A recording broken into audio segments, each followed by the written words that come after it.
D'abord, c'est la décision de renoncer au déplacement d'une partie des activités du stade de FC Italia à Colovray, parce que Colovray est suroccupé et qu'il n'y a pas de disponibilité de terrain à Colovray.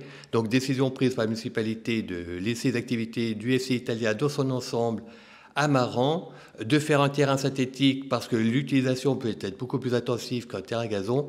Et puis, et c'est ce qui est apporté avec ce préavis, une couronne, une ceinture verte autour de ce terrain synthétique, d'une surface plus importante que le terrain lui-même, et qui permettra d'accueillir d'une part de la végétation, de l'arborisation et quelques activités de sport libre. Le terrain synthétique, c'est 7000 m² de surface synthétique. La ceinture verte, c'est plus de 9000 m². Donc on voit aussi que malgré ce que pourrait laisser penser la forme, c'est une surface qui est extrêmement importante, que l'on va développer autour et qui sera accessible à toutes et tous les Nyonnais, même ceux qui ne pratiquent pas le football. La question s'est beaucoup posée de savoir s'il fallait mettre du synthétique ou du gazon, avec ses avantages et ses inconvénients. C'était une grande question. Il y a beaucoup d'études très sérieuses sur le sujet.